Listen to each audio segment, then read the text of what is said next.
Hello दोस्तों, स्वागत है आपका स्लीपी क्लासेस में। दोस्तों आज हम स्टेट गवर्नेंस और एडमिनिस्ट्रेशन के बारे में थोड़ा सा जानेंगे। देखिए दोस्तों, अमूमन हमें पता होता है, हमने काफ़ी ज़्यादा चीज़ें पढ़ी भी होती हैं कि गवर्नर क्या होता है, चीफ मिनिस्टर क्या होता है। आपने काफ़ी ज़्यादा इस चैनल पे भी देखा होगा, पॉलिटी फॉर ऑल पे, और बाकी टीचर्स भी डिस्कस करते रहते हैं कि गवर्नर क्या है, चीफ मिनिस्टर क्या है। और स्टैटिक पार्ट जो है कॉन्स्टिट्यूशनल का वो तो कवर होता ही रहता है, लेकिन देखिए बेसिक अंडरस्टैंडिंग होना बहुत ज़रूरी है कि एक किस तरीके से काम जो है स्टेट में होता है, ठीक है। और जो डिग्निटरीज़ हैं वो किस तरीके से काम करते हैं। अब डिग्निटरीज़ के बारे में बात करते हैं। देखिए तो उसमें देखेंगे कि कॉन्स्टिट्यूएंट्स क्या हैं हमारे एडमिनिस्ट्रेशन में। देखिए अब देखिए ये आपके जो गवर्नर हैं, चीफ मिनिस्टर हैं, chief justice of the state हैं, चीफ सेक्रेटरी हैं और डीजीपी यानी डायरेक्टर जनरल ऑफ पुलिस। अब देखिए दोस्तों, इन सब में कॉमन चीज़ क्या है कि ये हायरार्की में सबसे ऊपरले दर्जे में स्टेट में, स्पेशली स्टेट जो है वो आते हैं, ठीक है। अब देखिए गवर्नर जो हैं ऑब्वियसली वो हमारे जो हैं नॉमिनल हेड हैं, ठीक है, हेड ऑफ द स्टेट हैं। चीफ मिनिस्टर जो हैं वो हमारे काउंसिल ऑफ मिनिस्टर को हेड करते हैं, और एक्चुअल में डिफेक्टो और डेजोर जो हमारे एडमिनिस्ट्रेशन होते हैं, रियल और नॉमिनल एग्जीक्यूटिव, उन दोनों में ये होता है, ठीक है। और chief justice of the state क्या है, वो जुडिशरी की हायरार्की में सबसे टॉप लेवल पे होते हैं स्टेट में। स्टेट की बात कर रहे हैं, ठीक है। मतलब कि अगर आपका यहाँ से मतलब जुडिशियल मैजिस्ट्रेट फर्स्ट क्लास से जो आपका कारवां शुरू हुआ है तो वो आपका जात के कहाँ रुकता है, chief justice of the state पे, ठीक है। और फिर आपके चीफ सेक्रेटरी जो एक सीनियर लेवल के आईएएस होते हैं, ठीक है। वो स्टेट की मैं बार बार बोल रहा हूँ कि दोस्तों, क्योंकि अगर हम वैसे देखा जाए, अगर नेशनल लेवल पे, सेंट्रल लेवल पे देखे जाए तो कैबिनेट सेक्रेटरी जो है सबसे हाईएस्ट रैंकिंग ऑफिशियल होते हैं सिविल सर्विसेज में। सिमिलरली आपके जो डायरेक्टर जनरल ऑफ पुलिस हैं वो पुलिसिंग सिस्टम में सबसे ऊपर होते हैं, ठीक है। अब ये हायरार्की में हमने सबसे ऊपर तो सारी चीज़ें समझ ली, लेकिन किस तरीके से काम होता है वो देखना और समझना बहुत ज़रूरी है। क्योंकि देखिए आप आगे जब भी कभी एग्ज़ाम देंगे या आप इंटरव्यू में जाएंगे या फिर जब ऑन फील्ड भी होंगे तो आपको ये सारी चीज़ें पता होनी चाहिए। और अमूमन बहुत कम लोगों को जो है निटी ग्रिटीज़ जो हैं प्रैक्टिकल चीज़ों पे नहीं पता होती हैं, ठीक है। तो आज उसके बारे में थोड़ा सा जानते हैं, ठीक है। तो सबसे पहले गवर्नर के बारे में जानते हैं, ठीक है। अब देखिए आर्टिकल 153 के अंतर्गत कहते हैं कि there shall be governor for each state, ठीक है। अपॉइंटमेंट कौन करते हैं, प्रेसिडेंट ऑफ इंडिया करते हैं, ठीक है। अब गवर्नर के पास क्या है, एग्जीक्यूटिव पावर है स्टेट की जो कि गवर्नर के पास रहती है। एग्जीक्यूटिव पावर जो है स्टेट की वो गवर्नर के पास रहती है। और किस तरीके से, गवर्नर जो हैं वो चीफ मिनिस्टर और बाकी मिनिस्टर जो आपकी कैबिनेट मिनिस्टर होते हैं, मिनिस्टर ऑफ स्टेट होते हैं, उनको अपॉइंट करते हैं आर्टिकल 164 के अंतर्गत। और हमारे जो गवर्नर हैं वही advocate general of the state को भी अपॉइंट करते हैं। साथ में हमारे जितने भी एग्जीक्यूटिव एक्शन होते हैं, ठीक है। एग्जीक्यूटिव एक्शन कैसे हैं, किसी की ट्रांसफ़र हो रही है, कोई ऑफिस ऑर्डर निकल रहा है, किसी भी तरीके से, वो सारे के सारे गवर्नर ऑफ स्टेट के नाम से ही लिए जाते हैं। मतलब आप कभी भी, जैसे अगर आप डिपार्टमेंट ऑफ पर्सनल हैं, ठीक है, वहाँ पे किसी की ट्रांसफ़र हो रही है तो in the name of governor, या किसी की अपॉइंटमेंट हो रही है, the governor is please to announce this and that, ठीक है। 166 आर्टिकल के अंतर्गत दिया हुआ है। साथ में क्या है कि गवर्नर जो है वो कंसल्ट भी किए जाते हैं अपॉइंटमेंट ऑफ जजेस ऑफ हाई कोर्ट, ठीक है। अपॉइंटमेंट जो है आपकी कौन करता है, हमारे जजेस ऑफ हाई कोर्ट की अपॉइंटमेंट तो आपके कॉलेजियम सिस्टम के थ्रू ही होती है, लेकिन आपकी जो ओथ है, ओथ जो है हमारी गवर्नर ही कराते हैं। तो गवर्नर की काफ़ी ज़्यादा अहमियत रहती है, ठीक है। और आपके सारे पर्सन जो भी अपॉइंट करते हैं हाई कोर्ट के, ठीक है जी, उनकी जो ओथ होती है, अफर्मेशन होती है, 217 आर्टिकल के अंतर्गत होती है। अब देखिए दोस्तों, हमारे जितने भी गवर्नमेंट ऑफिसर्स होते हैं या गवर्नमेंट चैनल से जितने भी गुजरते हैं वो गवर्नर के अधीन ही होते हैं, ठीक है। ये एक स्टैट्यूट है, ठीक है। अब गवर्नर के बारे में देख लिया है तो चीफ मिनिस्टर के बारे में जानते हैं, ठीक है। अब देखिए हमारे चीफ मिनिस्टर बहुत पावरफुल जो है पोजीशन होती है, ठीक है। इनका एज सच कॉन्स्टिट्यूशन में इतना ज़्यादा व्याख्यान नहीं किया है, लेकिन इनकी जो क्या है कि वो हेड करते हैं स्टेट काउंसिल ऑफ मिनिस्टर्स को, और वो रियल एग्जीक्यूटिव होते हैं। जैसे गवर्नर जो है हमारे वो नॉमिनल एग्जीक्यूटिव हैं, उसी तरीके से ये हमारे रियल एग्जीक्यूटिव हैं और head of the state government, मतलब स्टेट गवर्नमेंट को, ठीक है जी, वो करते हैं, ठीक है। और उनके पास अथॉरिटी होती है, वो असाइन कर सकते हैं और रीशफल कर सकते हैं पोर्टफोलियोज अपने मिनिस्टर के, ठीक है। और सपोज अगर चीफ मिनिस्टर रिज़ाइन कर देते हैं तो वो एक तरीके से माना जाता है कि उनका जो काउंसिल ऑफ मिनिस्टर है वो भी रिज़ाइन कर चुके हैं। साथ ही में वो डायरेक्ट करते हैं, सुपरवाइज करते हैं सारी की सारी आपकी एक्टिविटीज़ जो मिनिस्टर्स की होती हैं, ठीक है जी। और वो एक कम्युनिकेशन चैनल की तरह भी काम करते हैं गवर्नर और काउंसिल ऑफ मिनिस्टर की, कि जी ये फैसले हमने लिए हुए हैं, ठीक है। और वो क्या है, प्राइम मिनिस्टर की जो इंटर स्टेट काउंसिल है और गवर्निंग काउंसिल है नीति आयोग की, वो भी उसमें पार्ट है। और जो स्टेट डिज़ास्टर मैनेजमेंट कमेटी होती है उसको भी हेड करते हैं, ठीक है जी। और आपके जितने भी फंड्स हैं, मतलब सीएम से लेके नीचे तक जो जाते हैं वो इसी ऑफिस से जाते हैं, ठीक है। और वो कैसे जाते हैं वो भी हम थोड़ा सा समझ लेते हैं। लेकिन देखिए हायरार्की समझना ज़रूरी है एडमिनिस्ट्रेशन की। तो एडमिनिस्ट्रेशन में देखिए चीफ सेक्रेटरी के बारे में हमने शुरू में देखा था, तो अभी देखिए कि चीफ सेक्रेटरी से नीचे तक कैसे कैसे हायरार्की बनी हुई है। सबसे टॉप लेवल पे हमारे चीफ सेक्रेटरी होते हैं, फिर हमारे एडिशनल चीफ सेक्रेटरी होते हैं, और फिर हमारे आते हैं सेक्रेटरी ऑफ वेरियस डिपार्टमेंट। अभी सेक्रेटरी ऑफ वेरियस डिपार्टमेंट दोस्तों क्या चीज़ होती है, देखिए आपके जैसे सेक्रेटरी ऑफ हेल्थ हो गए, ठीक है जी, सेक्रेटरी ऑफ एजुकेशन हो गए, ठीक है। इस तरीके के आपके जो सीनियर आईएएस होते हैं यूजुअली जो हैं वो आपके सेक्रेटरीज होते हैं।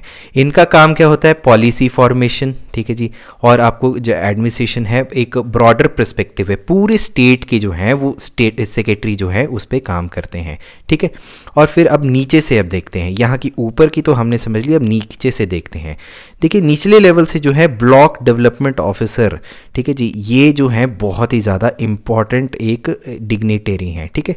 तो अब मैं इसमें एक चीज़ क्लिक कर रहा हूँ, देखिए block development officer, deputy commissioner और सीएम, बीडीओ और आपके जो हैं डिप्टी कमिश्नर।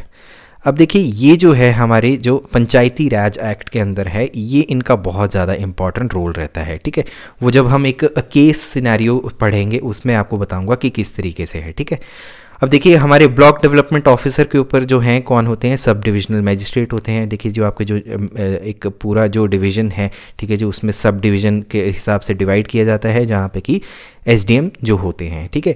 उनके ऊपर जो है एडिशनल डिस्ट्रिक्ट मैजिस्ट्रेट होते हैं जो कि आपके डिस्ट्रिक्ट हेडक्वार्टर्स में बैठते हैं। उनके ऊपर जो है आपके एडिशनल डिप्टी कमिश्नर होते हैं, उनको ब्लॉक डेवलपमेंट ऑफिसर के नाम से भी जाना जा सकता है, additional deputy commissioner come block development officer of district. ये ब्लॉक डेवलपमेंट ऑफिसर जो हैं आपके ब्लॉक के हैं, ठीक है। और फिर आपके आते हैं डिप्टी कमिश्नर जो कि डीसी या फिर डिस्ट्रिक्ट मैजिस्ट्रेट भी कहते हैं। और आपके देखिए कि सपोज़ आपका ये एक पूरा एरिया है, ठीक है, ये आपका पूरा डिस्ट्रिक्ट है, ठीक है। तो इसके आपके जो डिप्टी कमिश्नर होंगे, इसी के अंदर जो है आपके एडीसी होंगे, एडीएम होंगे, सब डिविजनल मजिस्ट्रेट होंगे और ब्लॉक डेवलपमेंट होंगे, ठीक है। लेकिन अगर आपके ऐसे 4 या 5 डिस्ट्रिक्ट हो गए, 1 2 3 या 4 डिस्ट्रिक्ट हो गए, तो इनको आप जो है स्टेट के हिसाब से डिवीज़न बना दिए जाते हैं और उन डिवीज़न को जो है हेड कौन करते हैं, डिविजनल कमिश्नर, ठीक है। अमूमन कैसा होता है, जैसे कि सपोज़ आपका जो स्टेट है बहुत बड़ा है तो उसके जो 1 2 3 इस तरीके से आपके डिवीज़न बना दिए हैं ताकि हायरार्की के हिसाब से जो है एडमिनिस्ट्रेशन दुरुस्त हो। और डिविजनल कमिश्नर के ऊपर जो है आपके सेक्रेटरीज होते हैं, ठीक है दोस्तों। तो ये है हायरार्की ऑफ एडमिनिस्ट्रेशन। अब हायरार्की ऑफ पुलिस जानना बहुत ज़्यादा ज़रूरी है, ठीक है। हमने डायरेक्टर जनरल ऑफ पुलिस के बारे में तो देख लिया था। अब नीचे से स्टार्ट करते हैं कि सबसे नीचे कौन से लेवल पे आते हैं, ठीक है। स्पेशली वैसे तो स्टेशन हाउस ऑफिसर्स के नीचे भी होते हैं, लेकिन स्टेशन हाउस ऑफिसर का जो है बहुत बड़ा रोल रहता है, ठीक है जी, क्योंकि इनको जनरली जो है इन्वेस्टिगेशन ऑफिसर भी बनाया जाता है। और कौन बनाता है, ये आपके जो कोर्ट्स हैं, ठीक है।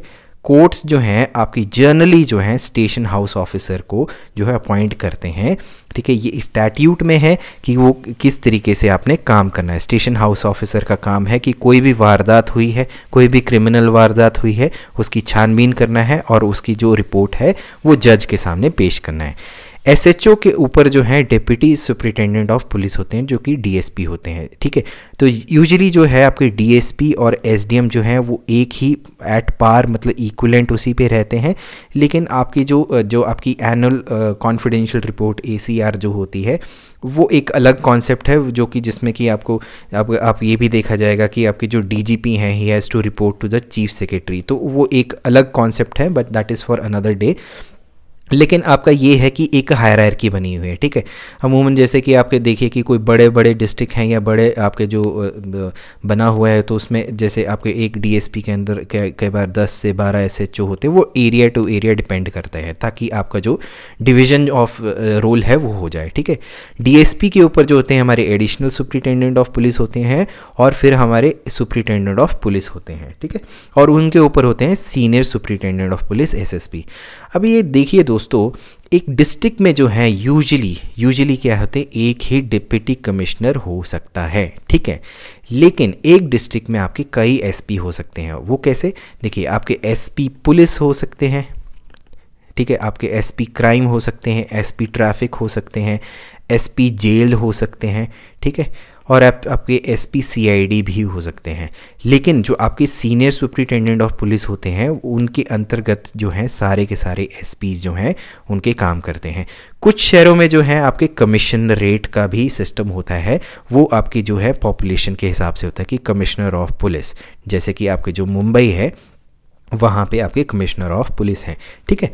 तो वो एरिया के हिसाब से होता है। अब सीनियर सुपरिटेंडेंट ऑफ पुलिस के ऊपर जो है डीआईजी हैं, इनको भी आपको जो है एरिया के हिसाब से, जैसे आपके डिविजनल कमिश्नर किए थे हमने, उसी तरीके से आपके जो डीआईजीज़ को है रेंजेस दे दी होती हैं, जैसे कि आपके डीआईजी साउथ रेंज हो गया, नॉर्थ रेंज हो गया, ठीक है जी, फिर सेंट्रल रेंज हो गया। इस तरीके से आपके जो हैं अमूमन देखा गया है 4 से 5 डीआईजी एक स्टेट में होते हैं, बट वो एरिया के हिसाब से डिफर करते हैं।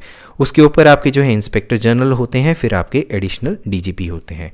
अब पुलिस का काम जो है कि क्या है, maintenance of law and order, और आपकी जो क्राइम है उसको रोकना भी है, ठीक है। अब तो ये हमारी आ गई हायरार्की ऑफ पुलिस। अब देखिए हायरार्की ऑफ हाई कोर्ट देखते हैं, क्योंकि हम स्टेट के बारे में देख रहे हैं। तो देखिए हाई कोर्ट में भी हमने 2 तरीके की डिवीज़न देखते हैं। एक तो आपके मेट्रोपॉलिटन कोर्ट्स हैं, ठीक है जी, ये शहरी हैं, और आपके डिस्ट्रिक्ट एंड सेशन कोर्ट हैं, ठीक है। अब देखिए मेट्रोपॉलिटन में भी आपके 2 टाइप के बट गए हुए हैं, सिविल कोर्ट हो गया, क्रिमिनल कोर्ट हो गया, जिसमें कि सिटी काउंसिल कोर्ट होते हैं। फिर क्रिमिनल में आपके सेशन जज होते हैं, चीफ मेट्रोपॉलिटन कोर्ट होता है। इस तरीके से डिवीज़न है। और यूजुअली जो आपके डिस्ट्रिक्ट एंड सेशन में क्या है कि आपके सिविल और क्रिमिनल होते हैं, जिसमें डिस्ट्रिक्ट कोर्ट होते हैं और सेशन कोर्ट होते हैं, और इसमें सब कोर्ट्स होते हैं, और जुडिशियल मजिस्ट्रेट फर्स्ट क्लास होते हैं, और जुडिशियल मजिस्ट्रेट जो है सेकंड क्लास होते हैं। तो ये आपकी जो डिवीज़न है ये बनाई गई हुई है, ताकि आपके डिफरेंट टाइप के जो कोर्ट्स हैं वो आपकी जो है प्रॉपरली हायरार्की के हिसाब से आप डिलीवरी ऑफ जस्टिस सिस्टम कर पाएँ, ठीक है दोस्तों। तो ये तो थे हमारे एडमिनिस्ट्रेशन के। अब थोड़ा सा केस सिनेरियो पढ़ते हैं, ठीक है। केस सिनेरियो लेते हैं। तो अभी एक पहला केस है, ठीक है। अब रमन के पास एक लैंड थी जो कि वो अपने ब्रदर के साथ शेयर कर रहा था। एक दिन उसके ब्रदर के साथ उसकी लड़ाई होगी, और उसने एक सिविल केस जो है कहाँ पे, तहसीलदार के ऑफिस में जो है उसने एक अर्जी डाल दी, ठीक है दोस्तों। तो अब इसमें यूजुअली क्या होता है, अभी इसका दिखाते हैं। देखिए अब इसने क्या है कि आपने एक कंप्लेंट डाल दी, तो अब इसमें क्या है कि आपकी जो पटवारी है, ठीक है, वो जो है आपका आता है, वो अपना देखता है, लैंड रिकॉर्ड्स देखता है, और उस हिसाब से डिवीज़न करता है, ठीक है। इस तरीके से एक ये केस है, ठीक है, इस तरीके से हो सकता है। लेकिन अगर रमन को या फिर उसके भाई को सेटिस्फेक्शन नहीं है, तो वो क्या है, सिविल कोर्ट में अपनी अर्जी डाल देगा, जहाँ जो अभी मैंने पीछे करा था, सिविल कोर्ट में उसकी प्रोसीडिंग चलेगी। तो ये है एक मैटर सिविल कोर्ट का, ठीक है। अब केस सिनेरियो दूसरा आता है। रमन की वैसे ही लैंड शेयर कर रहा था अपने ब्रदर के साथ, और एक दिन क्या है, उसके ब्रदर ने उससे लड़ाई कर दी और उसकी चेस्ट पे क्या है, छुरा घोंप दी और भाग गया। अब ये क्या केस सिविल केस रहेगा? नहीं दोस्तों, अब ये जो केस है आपका, ये सिविल केस नहीं रह सकता। वो क्यों है? अब वो देखिए सिविल केस इसलिए नहीं रह सकता है कि किसी ने आपका जो है क्राइम कमिट कर दिया हुआ है। तो क्राइम कमिट करने का मतलब क्या हुआ कि आपने जो है क्राइम कमिट कर दिया है, तो वो जो है रिपोर्ट की जाएगी, ठीक है, और आपका जो SHO है वो उसकी छानबीन करेगा, ठीक है, और उसमें अगर क्लॉजेज हैं अगर कि हाँ उसमें ग्रीवियस हर्ट हुआ है, उसको अरेस्ट करना है तो अरेस्ट भी करेगा, और उसको फिर वो आपके जो है मैजिस्ट्रेट के सामने जो है क्रिमिनल मैजिस्ट्रेट के सामने जो है आपका पेश करेगा, और फिर उसके बाद 24 आवर्स के बीच में उसको पेश करेगा, और उसके बाद जो हमारे मैजिस्ट्रेट साहब हैं वो बोलेंगे कि इनको क्या है, कितने दिन की रिमांड पे रखना है, नहीं रखना है, ठीक है। तो ये आपका जो है आपका एग्जांपल है सिविल और क्रिमिनल कोर्ट का जो डिफरेंस है, वो आपको एक एग्जांपल दे के समझाया कि किस तरीके से ये काम होता है, ठीक है। तो अब देखिए अगला केस सिनेरियो क्या है। देखिए अब राजपुर पंचायत में एक कंस्ट्रक्शन करनी है लाइब्रेरी की, तो what exactly be the procedure for it. अब देखिए दोस्तों, मैंने जब आपसे बात करी थी चीफ मिनिस्टर, ठीक है, डेप्यूटी कमिश्नर और BDO, ठीक है, अब ये वाला केस सिनेरियो यहाँ पे आएगा। वो किस तरीके से आएगा वो बताता हूँ। देखिए आपके जो पंचायत हेड हैं या जो सरपंच हैं, ठीक है, वो जो है आपके जो हैं BDO ऑफिस में जाएंगे अपने पूरे के पूरे कागज़ लेके कि हमारी जो रिक्वायरमेंट है ये क्या है, लाइब्रेरी की है। अब BDO ऑफिस के अंतर्गत जो है बहुत ज़्यादा आपकी जो तामझाम रहता है, तामझाम एज इन ऑफिसर्स रहते हैं, तो यहाँ पे जो आपका जो JE होगा, ठीक है, वो आपका एस्टीमेट बनाएगा किस चीज़ का, कि लाइब्रेरी कितने की बननी है, किस तरीके से। सपोज़ वो बना देता है 6 लाख का एस्टिमेट। अब वो फाइल जो है BDO से सीधे डिप्टी कमिश्नर के पास जाएगी, ठीक है। अब डिप्टी कमिश्नर के पास ऑलरेडी फंड्स जो हैं वो डाइवर्टेड होते हैं चीफ मिनिस्टर ऑफिस से। तो सपोज़ 50 लाख का एक कंटीजेंसी फंड जो है पंचायत के लिए आया हुआ है, ठीक है। तो डिप्टी कमिश्नर के पास ये अथॉरिटी है, हाँ 6 लाख रुपए हैं, उन्होंने बोला ठीक है 5 लाख आप दे रहे हैं। तो DC ऑफिस जो है वो BDO को जो है 5 लाख रुपए देंगे, और BDO के थ्रू जो है पंचायत का काम जो है लाइब्रेरी का वो चलेगा। तो ये इस तरीके से है CM, DC और BDO, ये पंचायती राज सिस्टम का एग्जैक्टली जो सिनेरियो है, ठीक है। अब दूसरा है, देखिए अक्षय जो जी हैं वो इलीगली डिटेन किए गए हैं एक SHO थे। What option does Akshay has, ठीक है। अब इसमें देखिए अब हम इसके बारे में करते हैं रिट्स, ठीक है, रिट्स फाइल कर सकते हैं। अब इलीगल डिटेंशन हो गई है, ठीक है, तो आपके जो हैं हम हाई कोर्ट में चले गए और हेबियस कॉर्पस की जो हमने रिट फाइल कर दी, तो वहाँ पे अगर ये प्रूव हो गया कि हाँ जी इलीगल डिटेन किया हुआ है, तो SHA को जो है वो अक्षय जी को छोड़ना पड़ेगा, ठीक है। तो अब आपने देखिए हमने समझ लिया कि पुलिस का काम क्या रहता है, हमने सिविल भी समझ लिया, क्रिमिनल भी समझ लिया, राजपुर पंचायत में काम कैसे हो रहा है, एडमिनिस्ट्रेशन का क्या रोल है, ठीक है, और उस तरीके से ये है। अब सपोज़ कि इन आपके जो हैं DSP साहब की या फिर सपोज़ SDM साहब की जो है ट्रांसफ़र एक जगह से दूसरी जगह होनी है, तो आपकी ट्रांसफ़र जो है वो करने की अथॉरिटी जो है चीफ सेक्रेटरी के पास है, लेकिन जो नाम है वो किस पे आएगा, इन द नेम ऑफ गवर्नर, ठीक है दोस्तों। तो आई होप कि आपको समझ आ गया होगी कि स्टेट एडमिनिस्ट्रेशन किस तरीके से काम करता है। ये बहुत ही बेसिक चीज़ें हैं, बहुत कम लोगों को पता होती हैं और कुछ लोगों को पता होती हैं। तो मतलब कि क्योंकि हम अमूमन अपने जो हैं कंपटीशन के एग्ज़ाम में पढ़ते रहते हैं कि हाँ जी इस फलाने आर्टिकल में ये चीज़ दी है, इस शेड्यूल में इस चीज़ दी हुई है, लेकिन ये प्रैक्टिकल एग्जाम्पल्स हैं कि किस तरीके से हमारा जो स्टेट की एडमिनिस्ट्रेशन है वो काम कर रही है। आई होप आपको ये लेक्चर थोड़ा सा इन्फॉर्मेटिव लगा हो।